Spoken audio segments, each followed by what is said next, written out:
Imagine the person who goes through return experience and literally just doesn't want an exchange. They just want their money back. We have a lot of data that shows that folks that go through a loop experience are more likely to come back and repurchase from a brand. And the way to think about that is like, if you go through and you don't like a product and you return it, it's a pain in the butt. It doesn't matter how good the next advertisement is, or you're just not going to try that brand again. And if it's seamless, you're more likely to be like, okay, cool, I got my money back quickly. There was no hassle. Let me try the brand again. CAC is going up for every DTC brand across the board. So you're paying more to acquire a customer. The best brands are the ones where, as they're growing, more of their revenue is coming from repeat purchases, right? And they don't have a leaky bucket. And so returns and turning a return into an exchange is the key, like, profit driver.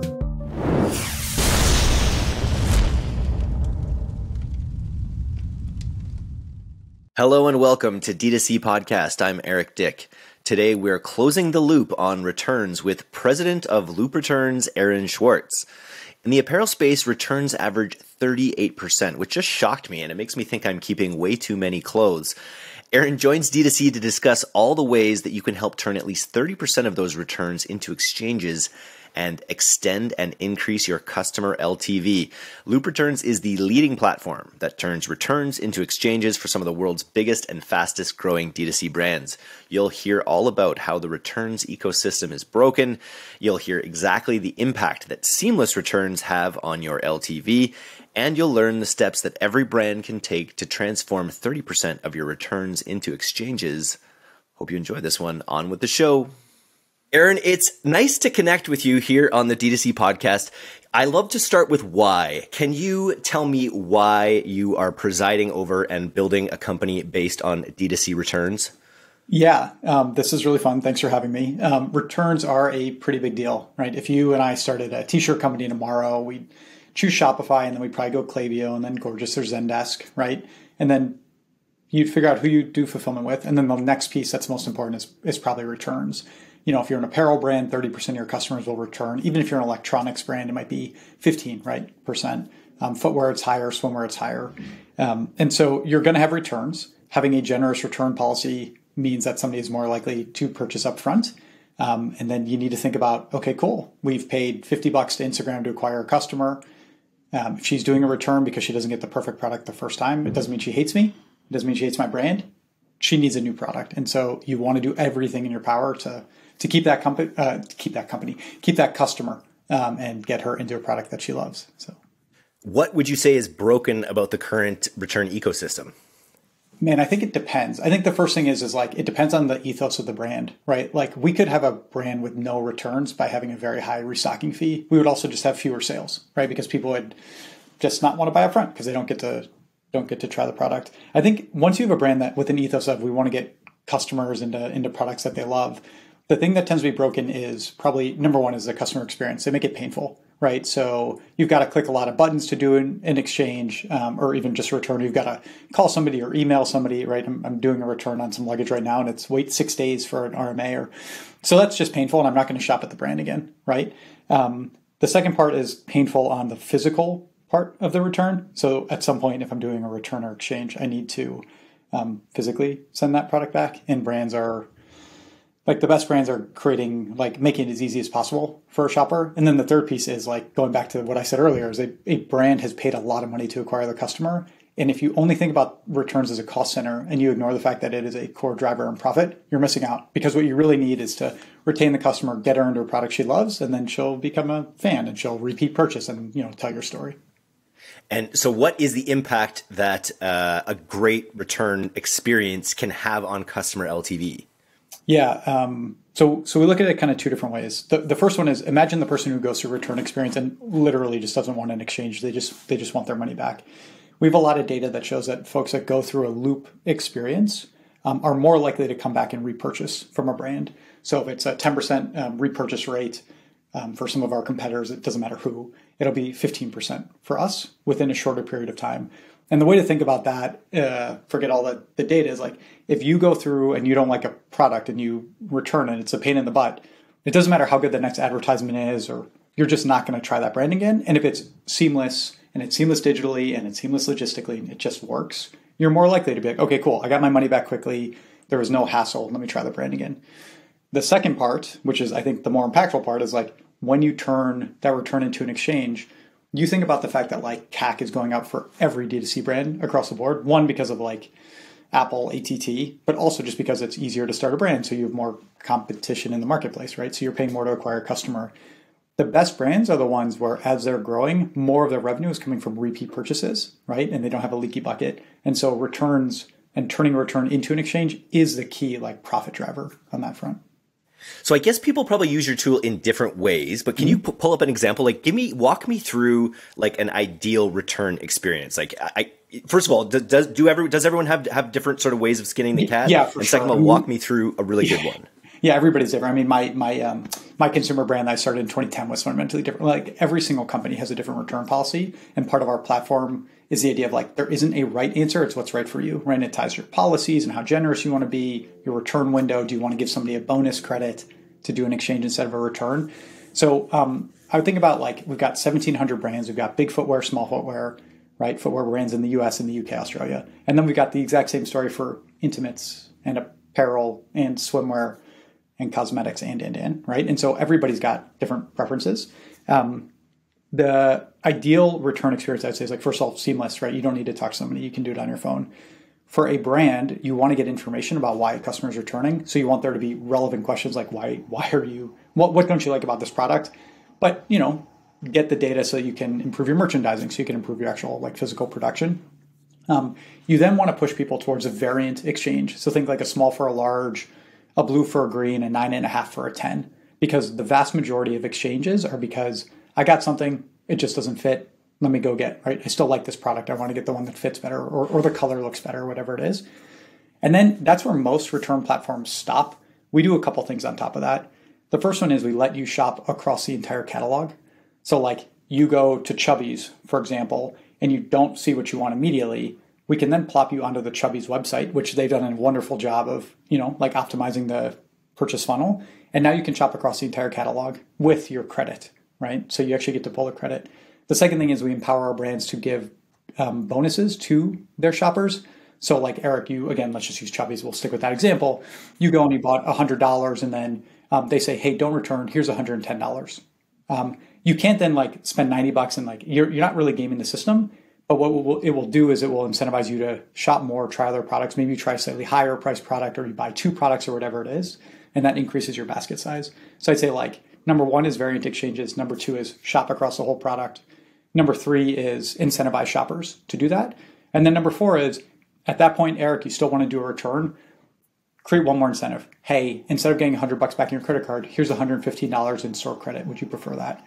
Not as good, right? You're not, again, none of this can be painful. You're not like creating friction for the sake of friction, but you're just giving Eric a choice. Like, hey, do you want this or not? And if you take this, it's not as good as getting you into a pair of shorts that you love in that example, but it's pretty good because they get to retain the money. Hopefully they can convert you into a customer into a product that you love as well. And they're all just engagement points. And I feel like that's a theme on the podcast again and again, is you just really need to maximize when you have, we're like in an attention economy to a large extent, as well as a D2C economy. So every engagement touch point you have is hyper relevant. And that exact moment of making a return is super important to that customer lifetime value. And if you can gamify it and make it interesting, it'll be that much more memorable for hopefully them to return. That's it. I mean, a very important part of our platform, you kind of hinted at it. It's like, it's not our brand, it's theirs, right? So post-purchase is massive and your shoppers will come back and will see. Give them a delightful on-brand experience throughout the whole thing. What's your stance on generosity? I guess, every brand is different. I like being generous. Do you advise brands to be as generous as they can be at this touch point? Man, it depends, right? And it depends on what the market is like, right? So I'd say, you know, we're talking kind of right at the cusp of fall of 2022. And if it was beginning of 2022, everybody would be like, be generous, money's cheap, we can just grow. And right now everybody's mindful that, okay, money's not as cheap and you can't just grow. And like consumers are, you know, pulling back their spending. So we can see the brands that we serve growing at a slightly slower rate. There's a difference between being generous, I think, being clear and just like being supportive of your customers. Maybe like kind of all those things can wed together. So if you think about like being generous, yes, I would have an extended returns policy, certainly during the holidays, certainly when shipping is slow. So, you know, somebody might not get the product for 7 days, even though it used to get there for 3 days. Extend your return policy by a week or 2 weeks, right? Like create more space there. I would enable, like the best brands will differentiate their VIP customers, I think, from first-time shoppers. They might be more generous with the first-time shopper because they really want to get them, like with bonus credit I talked about. They really want to convert that shopper into a lifetime customer. But with the VIP customers, maybe what they can do is they can be more generous by saying like, hey, you get a 90-day return window, not 30 for the generic shopper. You get free pickup at home, right, with a partner of ours versus somebody else that have to pay $6 for pickup at home. So I think there's like a good way to be strategic and to drive great customer experiences. I don't even know that I would call it generous, right? If you're like doing something where you know it's actually going to create higher lifetime value, wonderful, right? Like it's a win-win. Yeah, it's not like you're throwing good after bad. You're only throwing good after good if the outcome is reached. Well, I think that's right. I mean, I think the other piece is just like you need good data to understand who your good customers are and who are the customers who might be return policy abusers. So it is great for somebody to return 5 times if they buy 15. It's not good for somebody to return 5 times if they only buy 6, right? So like, how do you go figure out and create the experiences for those people? And then obviously we do a lot with this, but we can help our brands identify those customers and hopefully create differentiated journeys for the people who are maybe the most profitable or the happiest customers. And I imagine such good data. Like, first of all, it's first party data. And I'm curious if there are any brands who use the data generated during this return experience on the front end, either for audiences or for, then it's also just amazing market research, obviously, right? You just need that data to understand why people are returning. Oh, shoot, this product doesn't fit right. Oh, it's not as waterproof as we thought or whatever, right? I think so. I mean, the way that we think about it is like we're in the post-purchase stack, right? We're a returns provider, but we integrate all over the place, right? And we're 100% Shopify focused, right? So 1,700 brands, all Shopify, which means we have the Klaviyo integration and the Gorgeous integration and the Rise.ai integration, et cetera. Attentive, I think we just launched. What we try to do is make sure that the right data is piped elsewhere because we are one of the few companies who see the full purchase journey, right? Like we could talk about your CAC or something, it's $50.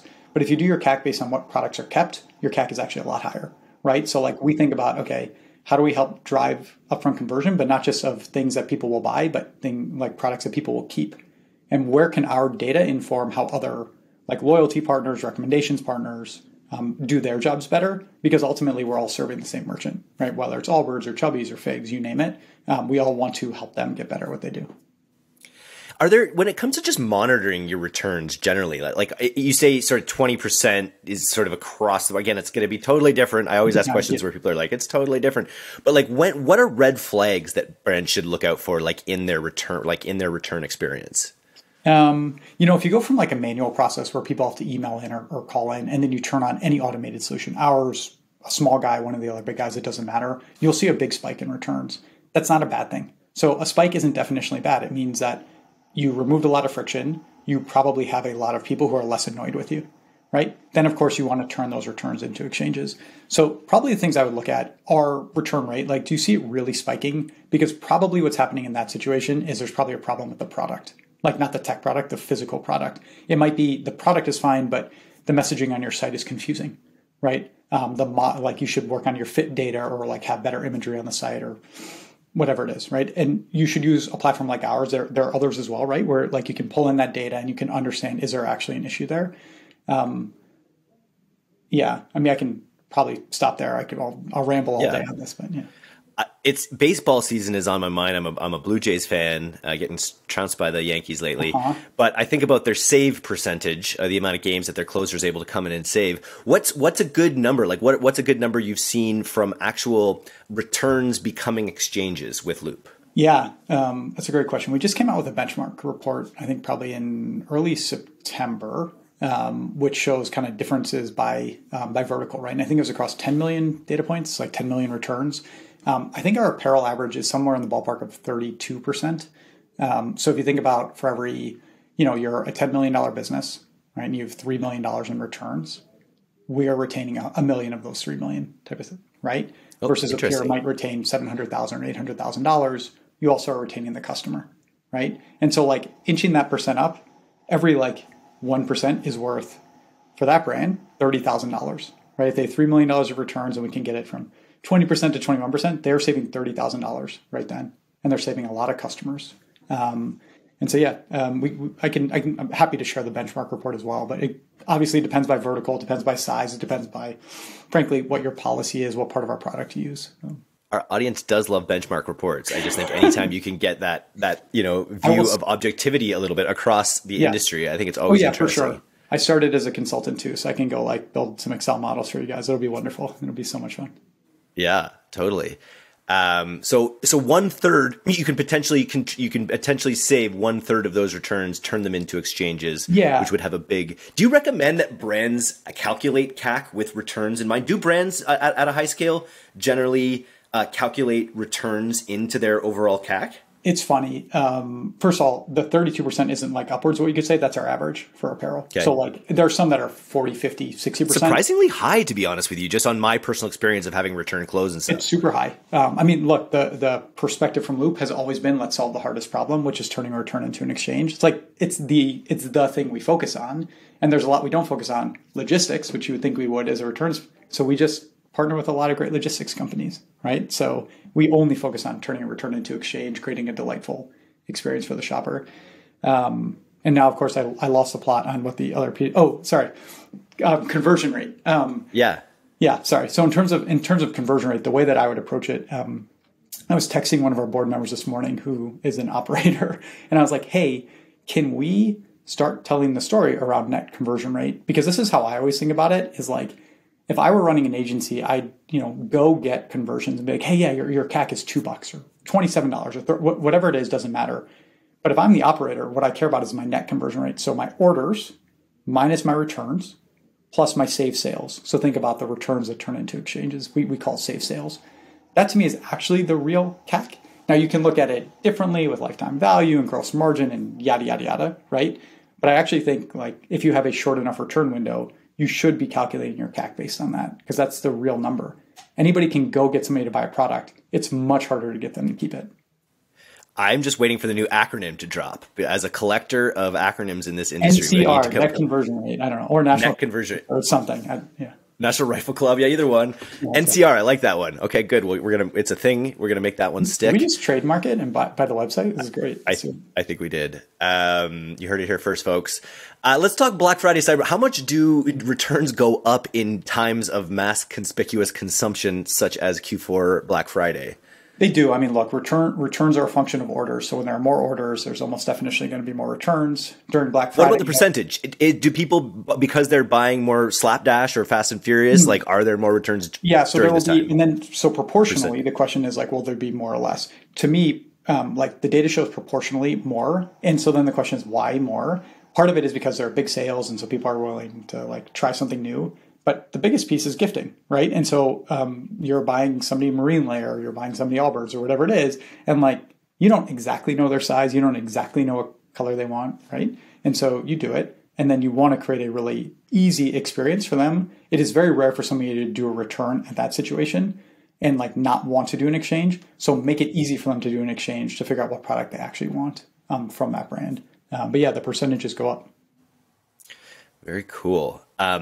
Anything else that you want to kind of get across here about people and their, return policies, return experiences heading into this busiest time of year? Yeah, I think a lot of brands will think about like you need to shut down everything by October 15th or November 1st. But the reality is the vast majority of returns start on December 26th.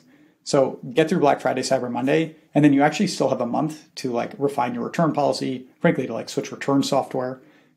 Like you can still do all that because what you really want is to be ready on December 26th and then, kind of surprise and delight folks at that point. So in the thousands of, 1 million to 5 million to 10 million brands who listen to this, who's in the sweet spot for benefiting from Loop returns? Like what are your size thresholds of clients that you work with? Yeah, we work with some of the largest Shopify merchants, right? So Figs, Allbirds, Princess Polly, Third Love just joined us, right? Like, so some of the biggest and the best. And we work with some of the smallest as well, and like the up and comers. Again, my background was as a brand owner and a Shopify merchant. And so like, it is very important as the head of product here that we are serving the smallest guys. I think I'd say less about the size of the brand and more about the verticals. If you are a vertical with a broad selection of products, we're a good provider. So you're an apparel company, a swimwear company. If you're a company that like, hey, look, we sell paper products and we've got this one beautiful notebook, you should probably do returns on your own. Like we'll automate it for you if you don't have capacity, but like you won't see the bang for the buck from us in terms of like turning a return into an exchange that is the like hardest problem and the most impactful problem. So it's more what type of business you are versus I'd say what size you are. The only other nuance I would say is brands who have a lot of out of stock issues, and then that will create out of stock issues on exchanges, which is a nightmare scenario. Hey, you got a medium, you want to exchange for a small. Okay, and then in the interim 3 weeks before it got back to the warehouse, they sold out of the small. You can use our instant exchanges product, right? So like there are some brands where like might have a small SKU count. Obviously this works for big SKU count brands as well, but if you have a small SKU count and you have a lot of out of stock, our exchange product, like the instant exchange product, solves that problem as well. That's awesome. I know you're not the last mile delivery, but how long until a drone can just come and pick up my item from my front porch? You're speaking my language here. Our perspective on how we think about logistics is we are a massive aggregator of brands and of shopper volume, right? And so every carrier, USPS, FedEx, UPS, through like Viho, Pick Up at Home, or even Happy Returns, right? Ostensibly a competitor, but a very interesting logistics partner of ours. Like they all want to work with us. And our perspective is how do we create a flight to quality? So how do we make it as easy as possible for you as a shopper to process your return? By the way, it's good because if it's not a pain in the butt, right? We talked about you're more likely to come back. It's also good for a brand because the more seamless it is for you, the fewer customer service tickets they get, the faster they get the inventory back in stock. The minute that drone pickup at home works and is a better product, we should be the earliest adopter, and any drone pickup at home company should want to work with us because we have all the customers that they want. I've seen Amazon, someone on our team actually recently advertised that they have actually a service where one of their last mile people will come to your house and actually take the product from you. Mm-hmm. Like that's pretty seamless. We're working on, we're launching a partnership, I think next week or 2 weeks from now. So I don't know when this will come live, but in early October, we're launching a pickup at home. Obviously today you can do pickup at home from like the major carriers, but we're talking about more like cable windows, like 2 to 4 hours. Somebody will come by, pick it up. That'll process your refund. It'll process the exchange. So we want to keep shortening that window and lowering that pain for you. And then forget us, like that shines well in the brand, reflects well on the brand. Yeah, soon you'll just need to send them with a little carrying case of the other products, and they can do like live exchanges right there. That's it. We've talked about that. It is extraordinarily complex. Give us like a year or two, but we're all incentivized for that to happen. It's so much better of a shopper experience.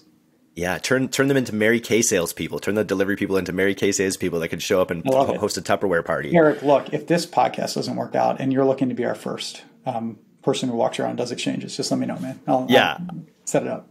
That would be a lot of fun. Anything else on the radar? You're obviously forward thinking about this whole space. Anything else on your radar about where you see this whole customer experience going? Yeah, I'd say less about the shopper experience and more about the merchant experience. We sit on a ton of data, and we sit on a ton of data about who good shoppers are and who bad shoppers are. So you're a first-time shopper to one of our brands. You might be a 50th time shopper to all of our brands, right, to our network. And so we've been doing a lot of work. We have a workflows product, which is like a customization engine. So you can differentiate the experience for a VIP versus a first-time shopper, whatever, right? We can do more to enable our brands to know who the good shoppers are. And so the value of that is less about the sales side. It's more about the returns abuse side. Who are the people who... you might want to create a seamless exchange experience. So when Eric sends something back, the exchange is shipped right away. And for me, let's say I'm a quote unquote like higher risk shopper. You might want me not to get my exchange until somebody at your warehouse inspects it, opens it up, makes sure that the product isn't scuffed. And so I'd say like that is actually the next forefront on returns, is helping our brands lower their cost basis. We're doing a lot right now. There's obviously so much more we can do. Very cool. Yeah. What do you recommend people do? People in the audience, go to loopreturns.com. You want to check this out? What's the actual URL? I don't think I should push people to my Twitter. I think I get 0 retweets, so it's not that interesting. Yeah, loopreturns.com would be wonderful. We talked about, I think at the top there's still the benchmark report. People can reach out to us through any social channel, LinkedIn, you name it too. So. We have a lot of geeks who love Twitter and probably are interested in returns, so you should probably drop your Twitter handle too. I believe I'm Aaron Schwartz 35, but if I'm not, I'm Aaron Schwartz Cle, C-L-E, because I grew up in Cleveland, which is America's favorite city. And I don't know which one is on Twitter and which one is on Instagram because I'm old and forgetful. Cleveland rocks. I have heard. I've never been there, but I also know you're not there anymore. Yeah, we live in the Bay Area. I married somebody out here and I don't have a choice. So it's nice. A rough life. Me too. Me too. I have to live in Victoria, BC. I'm from like the Milltown, Cambridge, Ontario, but someone's got to live out here, you know? That's right. I'm just being generous and taking a hit for all of us. On the West Coast. Nice. Well, you will have to loop back and return to the podcast with an update as the space evolves. It's been a lot of fun. Thanks, Aaron. Yeah, man, this is great. Thanks for the time.